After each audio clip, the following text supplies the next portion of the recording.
Приветствую всех на канале Экодрифт. Меня зовут Сергей, и это обзор на Extreme Bull Commander. Как же тут мерзко и холодно. Краснодар! Вот так вот намного лучше.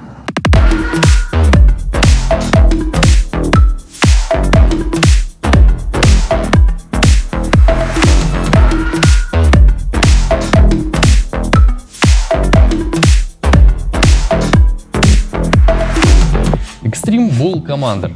Странное название. Бигоди, но и не бигоди. Были слухи, что от производителя бигоди снова откололся какой-то состав инженеров. Но нет, это просто родственник хозяина фабрики решил поиграть в производителя, сделав собственное колесо. И хотя внешне эта модель очень напоминает ветеран Шерман, внутри это самый обычный бигоди.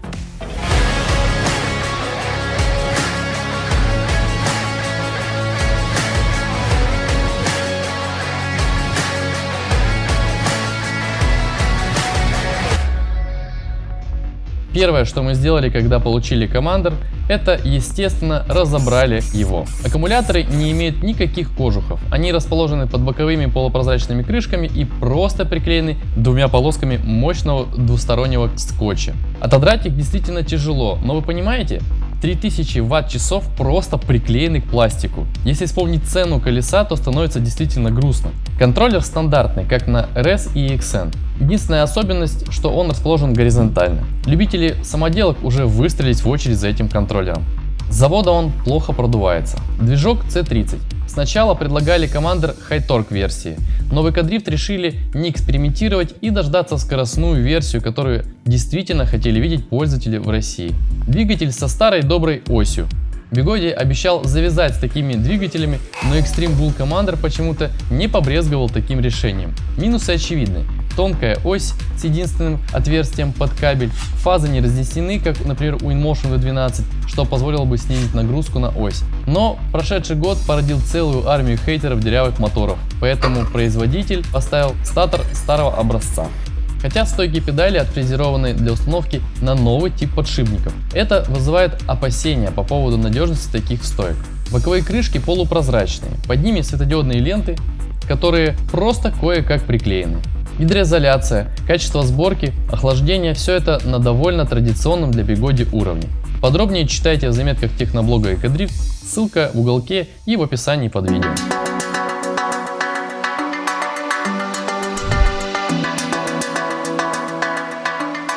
Меня зовут Павел. Всем горячий привет из Краснодара. Здесь плюс 19. Катаем по полной программе. По случаю с салатика удалось прокатиться на паре ветеранов Первой мировой. Сидя и по ПЧ, наверное, кайф. Но на этом покрышка странно рулится, но по прямой едут как вкопанные. По прямой ехать можно, но с торможением не знаю. Привык к более легким колесам. Поскольку на ПЧ в Краснодаре стабильные пробки, а с тротуарами у нас печаль, выбор Краснодара все-таки салат. Всем пока!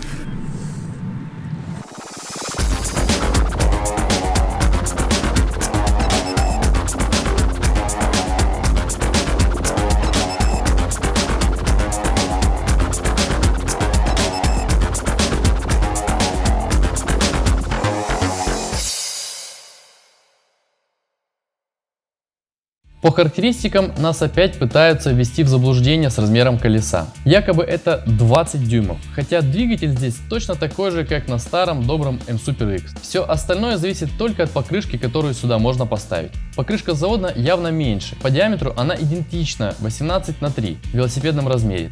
То есть реальный размер чуть больше 19 дюймов. Но производитель заявляет высшую максимальную скорость и скорость раскрутки, спросите вы.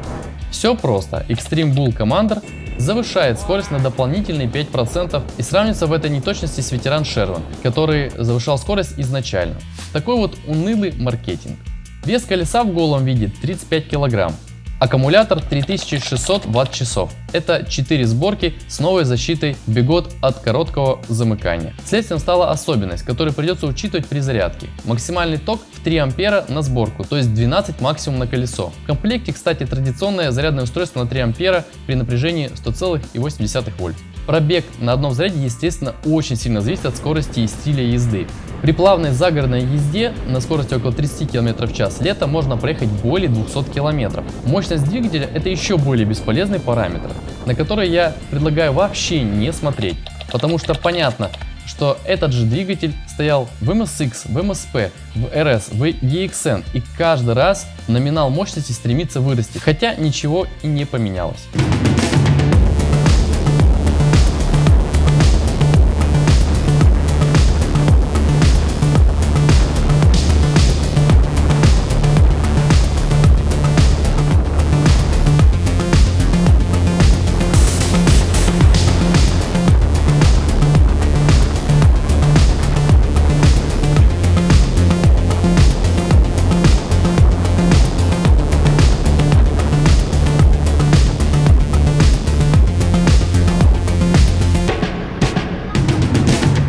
Так, вот у нас есть момент такой интересный, что у нас бигот с места начал поддавливаться, причем достаточно просто. То есть мы вот так вот делаем, и он у нас давится. Но если мы набираем скорость побольше, то этого эффекта уже добиться сложнее. Он похрюкивает, но уже не давится так сильно. Получается, что бигот ограничил наши токи, когда мы находимся в состоянии покоя, чтобы суперактивные райдеры не спалили контроллер в агонии страсти и в погоне за резкими ускорениями. Но когда мы уже набрали небольшую скорость, контроллер отдает намного больше мощности, и продавить колесо будет уже намного сложнее. Это колесо абсолютно не для новичков. По моему мнению, нельзя просто прийти в магазин, купить это колесо и поехать наваливать. Я не устаю повторять, что колеса такого класса — это не игрушка, это серьезная мощная техника, которая предъявляет повышенные требования к райдеру.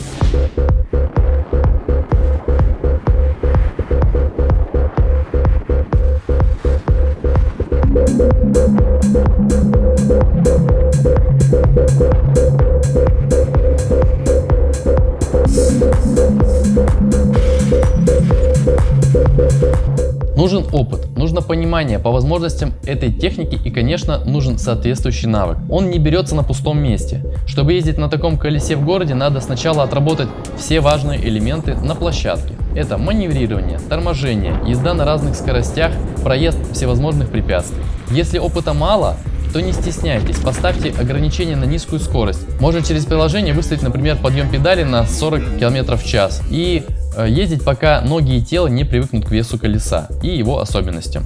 Ни в коем случае не пренебрегайте экипировкой. Это очень важно. Экипировка — это и ваша безопасность, и статус, так как даже один хороший шлем на голове кардинально меняет отношение к вам окружающим. Второй момент — это само колесо. Это как заготовка, которую вы должны подогнать под себя и под свой стиль езды. Именно этим мне и нравится Commander. Он представляет собой просто ровный кирпичик, который можно обвесить любым тюнингом. Это любые аксессуары, как для улучшения езды, так и для внешнего вида. Штатные педали, подушки я сразу откладываю в сторону. Здесь у меня и проверенные временем педали Hexy, также есть кожаные PowerPads и зацепы для прыжков Cobra Jump. Ой, опять реклама всех этих аксессуаров. Да, окей. Это реклама аксессуаров. Я серьезно деньги принес? И все эти аксессуары я использую сам и точно знаю, для чего все это нужно. При этом я не утверждаю, что набор аксессуаров должен быть именно таким. Каждый использует то, что ему удобнее. На рынке сейчас много разных вариантов. Кстати, родные подушки от Commander довольно неплохие. Мягкие и неплохо держат ногу. Вопрос в том, насколько они будут долговечными. А родные педали ужасные, если честно. Они еще и тяжелые и совершенно не имеют никакого зацепа. Я их советую сразу менять.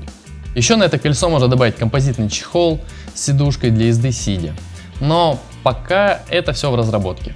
Сидя можно ездить и так. Корпус у нас достаточно ровный, но низковато и не так комфортно.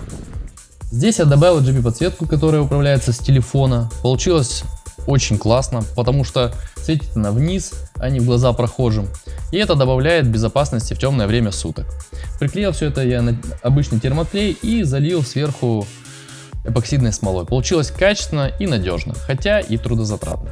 Конечно, я буду и дальше тюнинговать своего Командора. Также буду его обклеивать. Будет вот прям такой вот цвет. Цвет гейский виск.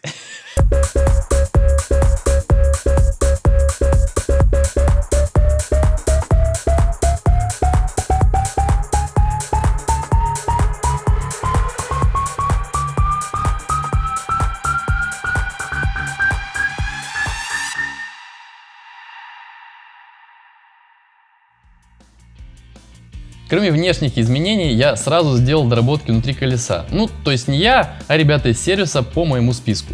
Заменили прокладку под транзисторами на керамику для хорошего теплообмена. Также добавили еще 2 кулера. Если все еще будет перегрев летом, то нужно будет расширять еще и вентиляционные отверстия. Колесо гидроизолировано сервисом Экодрифт. Вот у нас тут все в этой гидроизоляции. Говоришь, это сперма Игоря или не надо? Ну и конечно же, без всех этих доработок не может идти речи ни о какой повседневной и всепогодной эксплуатации моноколеса. Так что обязательно запишись в очередь в сервис Экодрифт.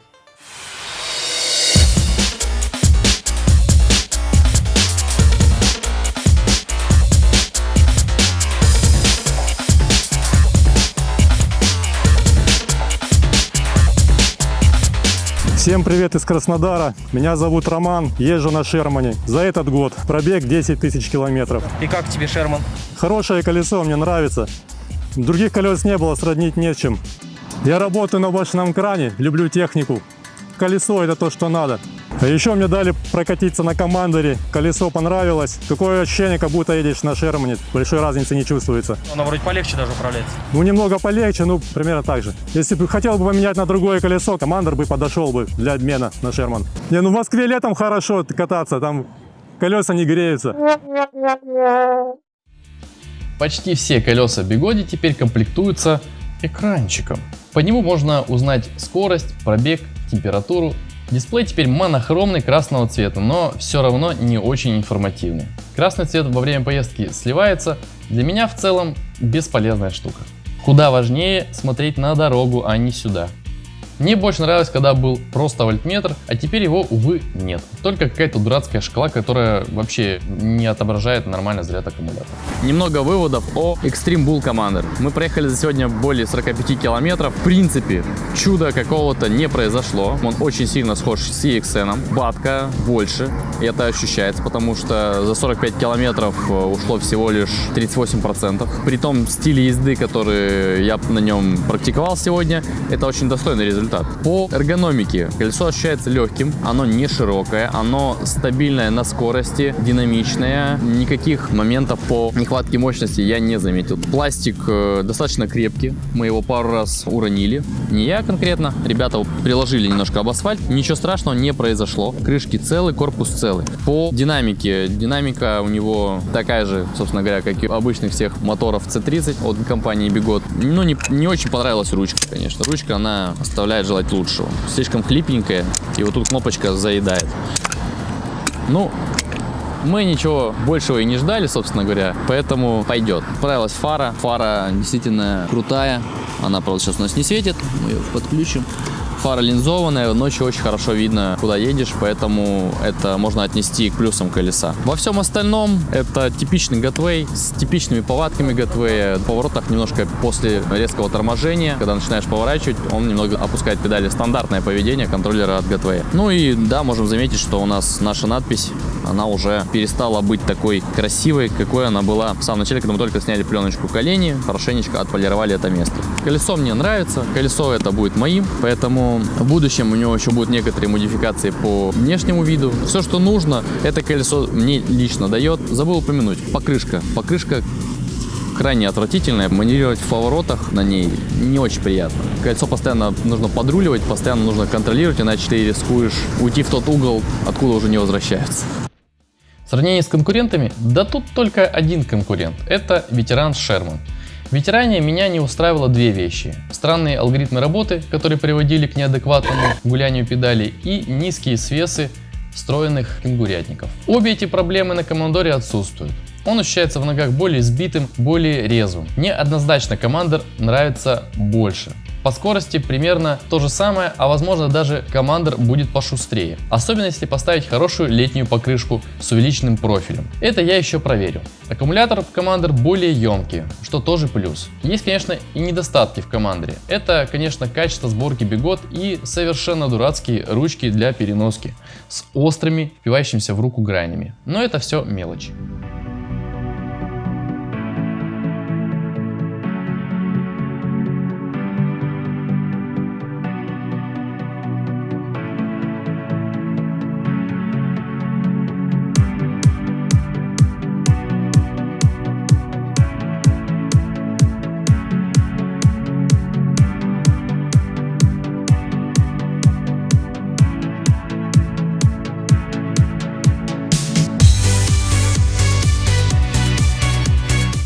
что ж, на этом наш обзор на Бигот Commander подходит к концу. Спасибо, что посмотрели нас. Надеюсь, вам все понравилось и мы не зря потратили свое время. А тем временем в Краснодаре погода просто шикарная. Мы постарались до вас донести кусочек этого тепла в нашем обзоре. Обязательно подписывайтесь, ставьте лайки, комментируйте, что вы думаете о новом Commander'е, который будет одним из фаворитов на 2022 год. Всем спасибо за просмотр. Всем пока.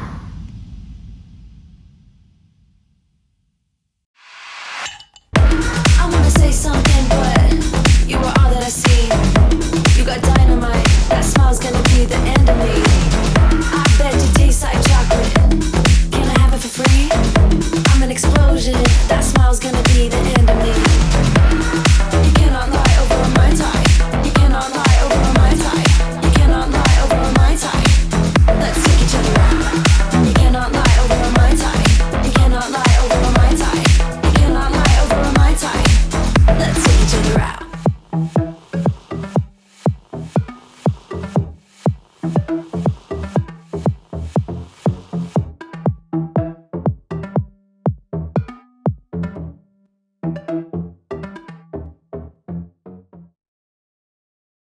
Тарас, пи***ц.